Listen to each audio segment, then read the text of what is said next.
Aí, já bateu na porta, então vamos deixar ele entrar. Fala aí, Pontes, bom dia pra você.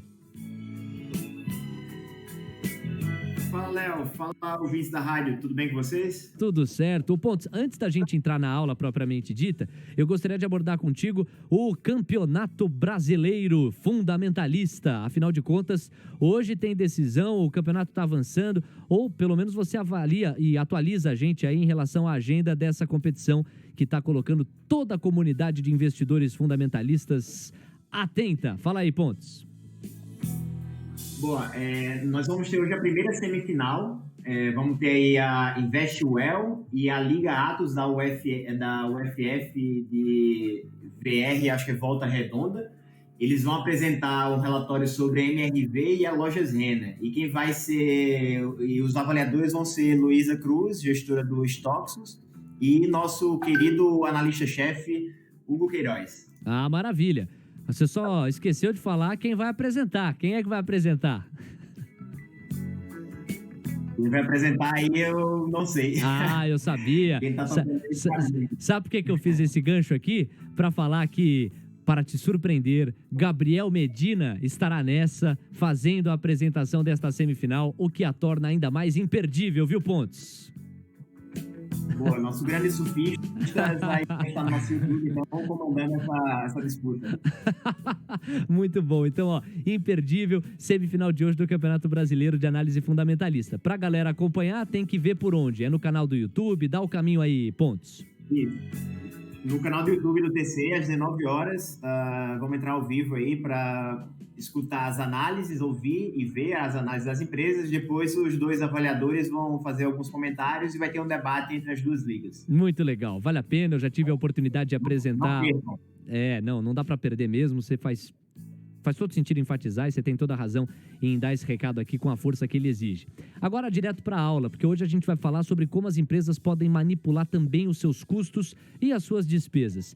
A pergunta que não quer calar é: será que dá para mexer na quantidade de produtos produzidos, por exemplo, para melhorar ou piorar os lucros? Na verdade, Pontos, tudo vai depender do incentivo da gestão da empresa, não é por aí o raciocínio? Exato, tudo depende do incentivo. Se a empresa tiver gestores com incentivos errados, eles vão ser incentivados a fazer coisas que vão destruir o valor da empresa no longo prazo. Então a gente tem que sempre ficar muito ligado nos incentivos. E aí, com os incentivos... Essa é a mensagem importante sempre quando a gente fala de qualidade dos lucros. Incentivo, fica sempre ligado nos incentivos. Perfeito. O que mais depois disso?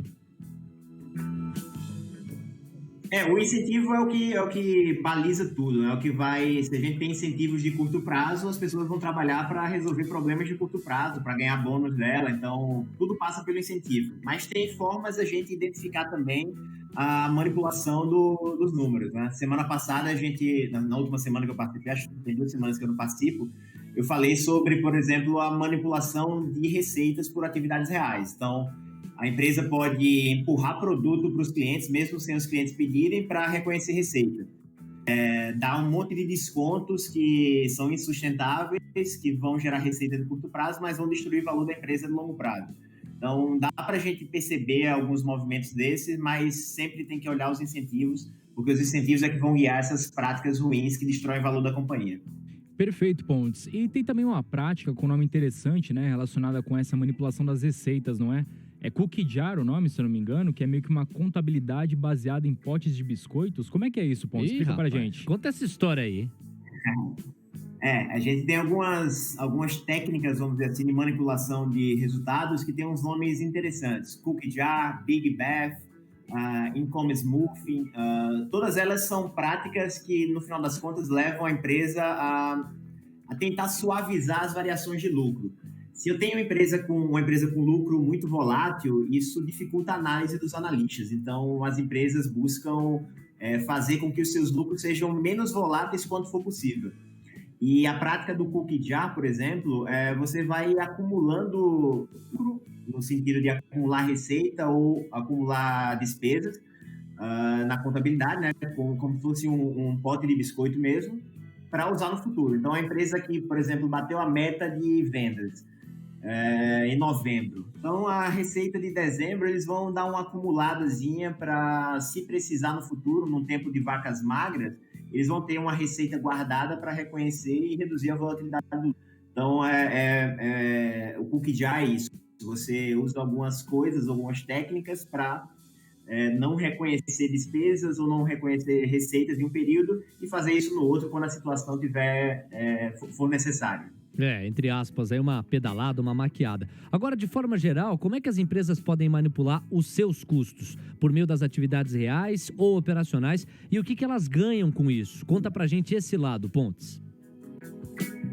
Bom, Léo na introdução já falou sobre essa questão dos níveis de produção, né? A empresa aumentar ou reduzir a produção. Essa é uma forma bem de manipular atividades operacionais ou atividades reais. São sinônimos. A gente usa como sinônimo, atividades reais ou operacionais. Então, uma empresa, por exemplo, uma indústria, ela pode acelerar a produção, mesmo tem expectativa de vender aquilo tudo, porque o custo fixo ele vai ser diluído nos produtos vendidos, ou nos produtos produzidos, desculpa. Então, isso vai fazer com que o custo unitário seja reduzido. Então, reduzindo o custo unitário, eu consigo ter um lucro bruto e uma margem bruta maior. Então, a empresa pode manipular dessa forma. Esse é um caso bem... A gente teve uma instabilidade no sinal do Pontes. Pontes, cortou um pouquinho o teu raciocínio, praticamente a última frase. Se você puder retomar e fazer o desfecho. Beleza. A empresa aumenta o nível de produção dela para diluir os custos fixos, e aí diluindo os custos fixos eu vou ter um custo das mercadorias, dos produtos vendidos menor. Isso vai fazer com que a margem bruta da empresa seja maior. Então, essa é uma forma de manipular a atividade real. Só que eu tenho um custo, eu tenho um aumento de estoque, aumento do custo de manutenção do estoque e ainda o risco do estoque ficar obsoleto. Então, eu consigo reduzir o custo, por outro lado, eu tenho outros custos e outros riscos. Então, tem que ter bastante cuidado com isso. É muito comum também as empresas reduzirem gastos gerais que podem destruir valor no longo prazo. Então, imagina empresas que precisam treinar funcionários, fazer manutenção da empresa, gastar com pesquisa e desenvolvimento. Eles reduzem as despesas hoje para reduzir custo, mas isso reduz o valor da empresa no longo prazo. E por que as empresas fazem isso? De novo, se a diretoria tem uma meta de reduzir custos, eles vão fazer o que for possível para reduzir o custo. Eles têm uma meta para aumentar lucros, eles vão fazer o máximo possível de lucro. Então, por isso que é importante ficar ligado nos incentivos, e tem incentivos de curto, médio e longo prazo. Cobrar a empresa para que isso aconteça de fato. Perfeito, Pontes. Mas por que algumas empresas optam por manipular as atividades reais ou operacionais, ao invés de manipular os accruals? Boa. Os accruals, nós falamos sobre eles no começo dessa série, né? Quem não acompanhou, está no meu canal do YouTube, Contabilidade MQ, todos os vídeos estão lá. E a manipulação de accruals, ela exige justificativa, são escolhas contábeis que a empresa faz. Então, tenho que convencer a auditoria e convencer os investidores, e é mais difícil fazer isso. E também tem um limite para manipular os accruals. Eu não posso ficar acumulando um monte de receita, um monte de despesa no meu potinho de biscoito para sempre. Tem um limite para isso, não é infinito. Então, é mais fácil, talvez, manipular as atividades reais do que manipular os accruals, dependendo da base de acionistas que a empresa tem e dos auditores. No geral, as empresas usam um combo disso aí, faz um pouquinho de accrual, um pouquinho de atividades reais, um pouquinho de receita, um pouquinho de despesa. E é bem mais difícil monitorar essa manipulação das atividades reais. Eu preciso conhecer muito bem a empresa, o setor, para poder ter indícios de que a empresa está manipulando e aí depois questionar a empresa. Boa, Pontes. Agora conta pra gente como é que o investidor pode se proteger de tudo isso.